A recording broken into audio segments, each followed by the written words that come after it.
Hey everybody, this is the Jazzy Lady Boxing and News channel. So I wanted to talk a little bit about the Jose Benavidez Danny Garcia fight last night.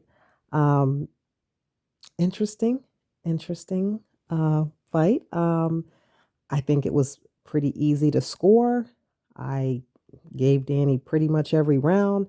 You maybe could find maybe one round, maybe two max that you could, I believe, give Benavidez. He can maybe give him two rounds clearly, possibly. Now, I will say Danny won the fight, of course, just in case if anyone doesn't know the outcome, Danny won the fight. Um, but it, I, you know, I can't believe one judge actually had it a draw.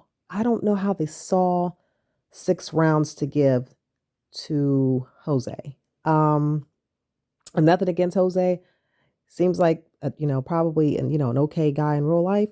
Outside the ring, it's just I'm just being honest. I just couldn't really find really many rounds to give him. So I'm just trying to figure out the one judge that literally had the fight a draw. That actually made me very nervous because they announced that scorecard first, and there was a big intake of breath, from probably half the people in the audience. Like, how could that happen? And then I think the other two judges scored it correctly and gave the majority of rounds to Danny Garcia. So I think the bigger question is it's not a shock that Danny won the fight. I think that a lot of people thought that, he could definitely win the fight and that there was a chance that, Jose could possibly win the fight. They are both unproven at 154. We hadn't seen either one of these guys at 154. We'd only seen them at lower weight classes. So, their metal hadn't been tested yet. And they're both coming from lower weight classes. So we really didn't know. It was kind of like venturing into the unknown with these two. The question is, would the power translate from a lower weight class to a higher weight class? And Jose Benavidez has not had much success at 147. I can't think of any notable wins that he's had at 147. I can only think of one notable loss, and of course, that's to Terrence Crawford. Um, and for Danny Garcia, the only notable wins he's had at 147 is Robert Guerrero, which I think was 7 years ago in 2015. Um, yeah, and that's pretty much it. I mean, he won other fights at 147, don't get me wrong, but they weren't really big known names. And what 147? His resume is definitely better at 140 in terms of wins. Now, in terms of who he's fought at 147, the resume is good. It's just that unfortunately, when Danny has stepped up to those big fights, the big kind of big names, the big wins you can kind of collect as a belt holder, he unfortunately hasn't won. He lost to Keith Thurman, he lost to Sean Porter, and he lost to Errol Spence. So unfortunately, he hasn't had much success at 147. I mean, he did beat Adrian Granados, but Adrian Granados has 8 or 9 losses. So I don't really know what to make of that, and I think Adrian Granados has talent, but unfortunately, he struggled, 140. He hasn't had success at 147 either. So I don't know what to say. You beat Granados, you beat Ivan Redkach, and you beat Robert the Ghost Guerrero. Um, I think I might be missing Rod Salka. I think Danny fought him at 147, Rod Salka. So those were some of the more notable wins at 147. Now I'm not counting 140, I'm counting 147.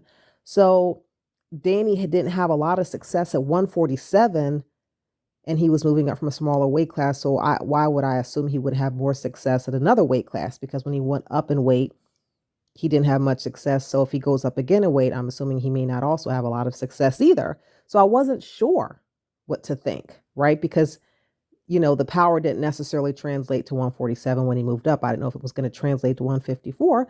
And Jose hasn't been successful at 147 in a notable way either. So you kind of really, watch this fight with sort of, looking into the unknown, not knowing what's going to happen. I mean, I suspected that Danny had a chance to win. I also suspected Jose could win. So, and to be listen, if Jose would have won tonight, I wouldn't have been stunned, by the way. I would not have been stunned if that would have happened either. I wasn't sure, actually. I kind of looked at it as a 50-50 fight only because they both are untested at this weight. But definitely congratulations to Danny. I think it was a good win. It's a nice start for him. This could be a new beginning this for him. I noticed in his speech last night he brought up issues with anxiety and depression, which I thought that definitely seemed sincere and heartfelt, and actually I think probably surprised a lot of people. It was definitely an unexpected moment, I think, for everyone to see him kind of open up and break down like that. And I appreciate, I appreciated that he opened up. I think it made him seem a little bit more vulnerable. Sometimes Danny can come off quite closed off, as actually can Jose Benavidez. They both come off a little bit distant and closed off. So you can't really read, it's hard to read those two sometimes in terms of their expressions. But he opened up about his anxiety, particularly in, in prior years, and how his dad has helped him. So I appreciate that. And I have to say, I think that Jim Gray, the interviewer, Jim Gray from Showtime, he handled it gracefully, referencing another high profile athletes like Naomi Osaka, the tennis, obviously the famous tennis player, who's also opened up about her struggles with anxiety, particularly social anxiety. So it was actually, it was a good moment. I liked seeing that side of Danny because I had never seen that side of him before. In terms of Jose, I don't know. I don't know if I think he's 34, 33, 34 years old. And I don't know, what does he do at this point in terms of his boxing career? Does he want to retire? Does he want to just leave boxing? I don't really know, unfortunately, what to say in terms of what he should do in terms of being a professional boxer. Should he stay a professional boxer? Is this his time to exit? And I think a lot of, I'm wondering, maybe, I don't know. I don't know, unless he wants to fight somebody else at 154, drop back down to 147. I don't really know what the end game is for him in boxing anymore. It may be time to, he could stay in boxing, but I don't know as a professional boxer if he should stay in any longer, because at a certain point it starts to break you down.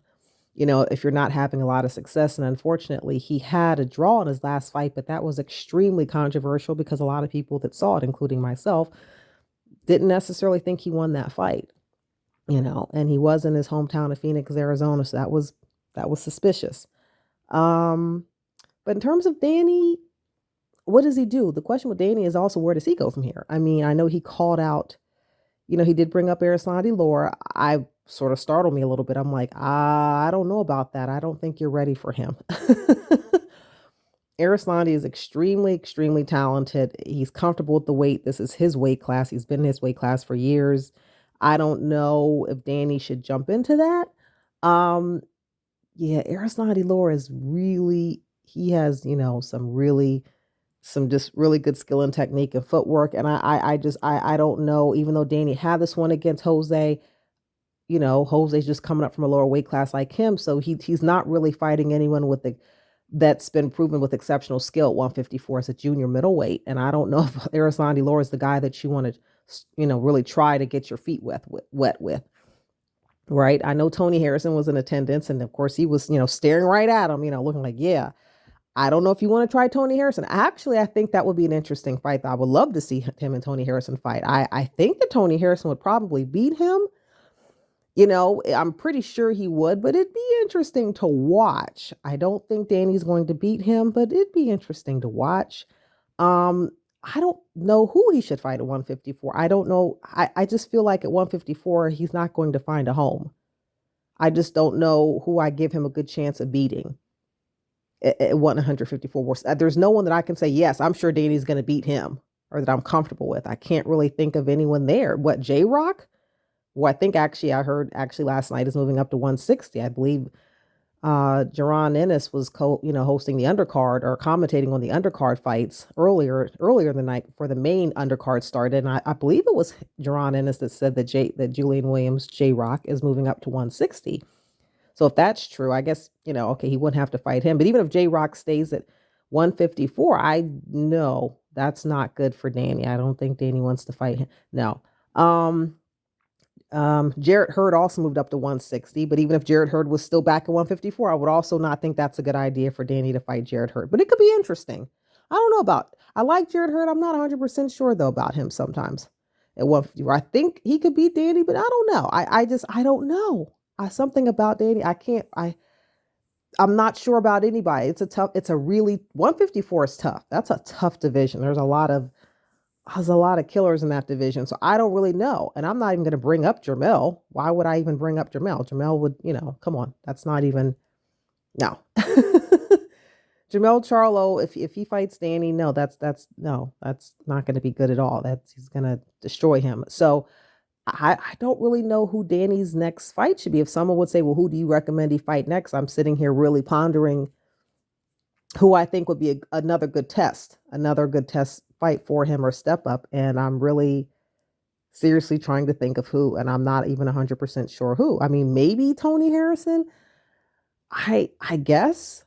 I almost feel like I don't know who would be better, him or Arislani Laura, but I really think that if he fights Tony Harrison, I guess he could have a bit of a shot. But Tony's really tall too. Tony's about 6'1", and Danny's barely 5'8". It's a big height difference too, and Tony's a little lankier and just he's got more power than Danny at 154. I just don't know how that's going to work out. And Arislani Laura is just too technically proficient, I think, for Danny at this weight class right now. I'm not saying Danny could never fight these guys, but right now, in 3 or 4 months in another fight, I don't know if that's a good idea. But I guess he could. So yeah, well, that's something I'm gonna have to think about. What's next for Danny at 154? Where does he really go from here? Is this really going to be the weight division that Danny Garcia finds a home at and finds the success that eluded him at 147? Is this going to be where he becomes, really great again at? Is he going to replicate the success he had at 140, which I doubt that's not going to happen because he'd have to dethrone Jermall Charlo, and no, I don't see that happening at all. Right?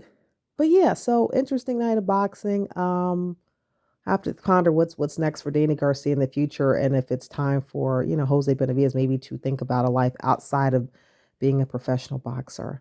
But that's all for now. Be back later with some more videos.